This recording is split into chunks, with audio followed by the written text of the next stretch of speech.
समाजात कोण कधी काय विचार करेल हे सांगणं खरंच खूप कठीण आहे। जे लोक साधू संत आणि सज्जनांबद्दल मोठमोठ्या गोष्टी बोलतात त्यांच्याबद्दलही अनेक विचित्र आणि धक्कादायक उदाहरणं देता येतात। मग साधारण माणूस कसा विचार करेल याचा अंदाज लावणं तर आणखी अवघडच ठरतं। ज्या पत्नीला घराची लक्ष्मी म्हणून सन्मानाने आणलं तिच्याशी पतीने जर अमानुष वागणूक केली तर ऐकूनच तुमच्या पायाखालची जमीन सरकेल। आजची घटना देखील तशीच आहे। पतीने आपल्या पत्नीबद्दल इतके घाणेरडे आणि अमानवी विचार केले की त्यानं तिला स्वतःच्या मित्रासाठी तयार करण्याचा प्रयत्न केला। नेमकं काय घडलं हे आपण सविस्तर त्या महिलेच्या तोंडून जाणून घेऊ। जर तुम्ही आमच्या चॅनलवर नवीन असाल तर कृपया सबस्क्राईब करा, जेणेकरून तुम्हाला अशा नवीन कथा आणि सत्य घटना ऐकायला मिळतील। दीपिकाने पोलिसात तक्रार दाखल केली की गणेश राजपूत नावाच्या तरुणाशी तिचं 4 वर्षांपूर्वी लग्न झालं होतं। लग्नाआधी तिच्या आई वडिलांनी तिला आश्वासन दिलं होतं की मुलगा खूप हुशार आहे, चांगली नोकरी करतो आणि एकंदर सुसंस्कृत कुटुंब आहे। पण लग्नानंतर जेव्हा दीपिका सासरी आली तेव्हा तिला गणेशाचे खरे उद्योग, त्याचा स्वभाव आणि दुर्गुण समजू लागले। सुरुवातीचे 2 महिने गणेश शांत होता, तिला काहीही न सांगता गोडगोड वागला। दीपिकेला वाटलं की संसार सुखाने चालेल, पण हळूहळू त्याचा खरा चेहरा बाहेर यायला लागला। तो रोज नोकरीच्या नावानं सकाळी घराबाहेर पडायचा आणि रात्री उशिरा परत यायचा। त्यामुळे दीपिकाने याकडे फारसं लक्ष दिलं नाही आणि त्याला कधी काही विचारलंही नाही। तिच्या मनात संशय यायचाच नाही, कारण ती आपल्या संसारात, आपल्या छोट्या जगात खूप खुश होती। गणेशही सुरुवातीला तिच्यावर खूप प्रेम करायचा। दोघं रात्री एकत्र हसत खेळत, गप्पा मारत खूप आनंदात वेळ घालवायचे। दीपिकाला वाटायचं की तिला खूप चांगला, प्रेमळ आणि जबाबदार पती मिळाला आहे। गणेश रोज कामावरून आल्यावर आपल्या खिशातील पैसे तिच्या हातावर ठेवायचा, पण ती नवीन सून असल्याने आणि सासऱ्यांना वाईट वाटू नये म्हणून तिने कधीच ते पैसे स्वीकारले नाहीत। लग्नाला 1 वर्ष झाल्यावर मात्र गणेशाच्या कामाबद्दल काही कुजबूज दीपिकाच्या कानावर येऊ लागली। लोक म्हणू लागले की गणेश कुठेच नोकरी करत नाही। खरं तर तो काहीसा गुणी आणि वेगळ्या प्रवृत्तीचा होता, पण त्याचा मुख्य आधार कसला होता हे कोणी सांगू शकत नव्हतं। तरीही त्याचा स्वभाव बाहेरून चांगलाच वाटायचा। त्याने कधीच दीपिकेसमोर आपले काळे किंवा क्रूर विचार उघड केले नाहीत। घरात कशाचीही कमतरता भासू देत नव्हता, त्यामुळे दीपिका शांत होती।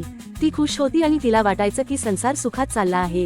इतकंच नव्हे तर तिने याबद्दल आपल्या आई वडिलांनाही कधी काही सांगितलं नाही, कारण त्यांना त्रास होऊ नये असं तिला मनापासून वाटायचं। पण काही काळानंतर हळूहळू गणेश तिच्याकडे वेगळ्या नजरेने पाहू लागला। ती नजर केवळ पतीच्या प्रेमळ नजरेसारखी नव्हती, तर त्यामागे काहीतरी वेगळं, भयंकर आणि अस्वस्थ करणारा विचार लपलेला होता। तो काहीतरी बोलायचा प्रयत्न करायचा, ओठांवर शब्द यायचे, पण नंतर अचानक विषय बदलून टाळायचा। दीपिकाला त्याच्या मनात काय सुरू आहे हे समजू शकत नव्हतं। अनेकदा तिला त्याला थेट विचारावंसं वाटायचं, पण तिच्या मनात भीती होती, जर मी विचारलं तर तो नक्की चिडेल, म्हणूनच ती गप्प राहायची। तरीही ती गणेशाचं कौतुक करायची, कारण त्यांचे शारीरिक संबंध सुरुवातीला चांगले होते। पण काही वेळा गणेश मध्येच वागण्यात बदल करायचा, विसरल्यासारखा वागायचा, कधी अनावश्यक चिडचिड करायचा। हे सगळं पाहूनही दीपिकाने दुर्लक्ष केलं। हळूहळू गणेश रात्री उशिरा दारू पिऊन घरी येऊ लागला। यामुळे दीपिका अस्वस्थ होऊ लागली। लग्नाला 2 वर्षे पूर्ण झाली होती आणि आता गणेशला दारूचं व्यसन लागलं आहे असं तिला स्पष्ट दिसू लागलं।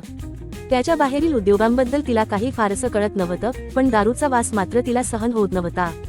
तो वास तिला रात्रभर त्रास द्यायचा, त्यामुळे कधी कधी तिला वेगळ्या खोलीत जाऊन झोपावं लागायचं। यामुळे त्यांच्यात थोडं अंतर, ताटातूट निर्माण होऊ लागली।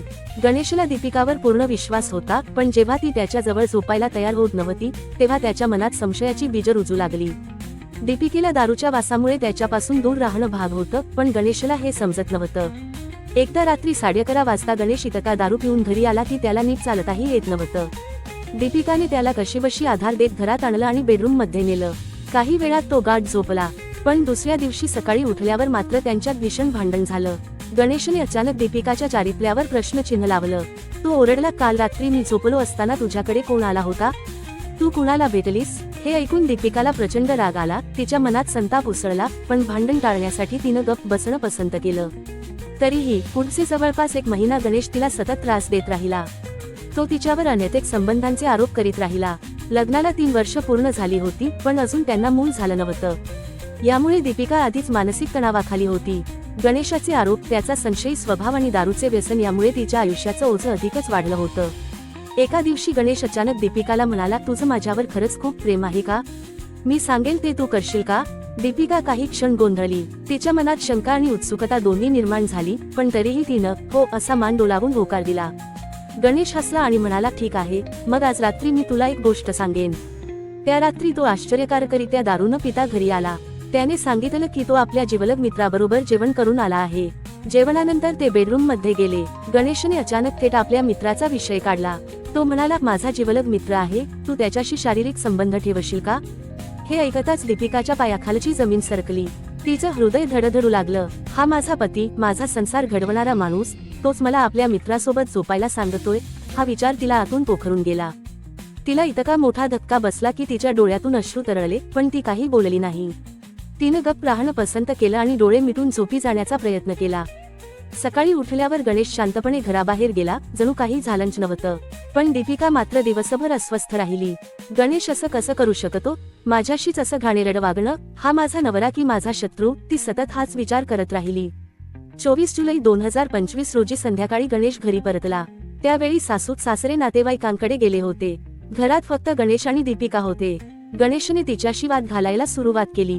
तो पुन्हा तिच्यावर अनैतिक संबंधांचे आरोप करू लागला आणि म्हणाला, आज तुला माझ्या मित्रासाठी तयार व्हावंच लागेल. दीपिकाने ठाम विरोध केला. मी असं काहीही करणार नाही, असे ती जोरात ओरडली. तेव्हा गणेशाने संतापाच्या भरात काठी आणि हातोड्याने तिच्यावर निर्दयपणे मारहाण केली. तिचं संपूर्ण शरीर जखमी झालं, पण ती कशी बसी वाचली. दुसऱ्या दिवशी गणेशने आपला मित्र महेशला घरी बोलावलं. दोघांनी दारू प्यायला सुरुवात केली. नंतर त्यांनी मिळून दीपिकावर जबरदस्ती करण्याचा प्रयत्न केला. तिनं खूप विरोध केला, जीव तोडून ओरडली, पण ती दोघांच्या तावडीत पूर्णपणे हतबल होती. त्यांनी तिच्याशी जबरदस्तीने शारीरिक संबंध प्रस्थापित केले. त्या अमानुष घटनेनंतर गणेशने आणखी निर्घृण पाऊल उचललं. त्याने लोखंडी पाईप उचलला आणि तिच्या डोक्यावर जबरदस्त प्रहार केला.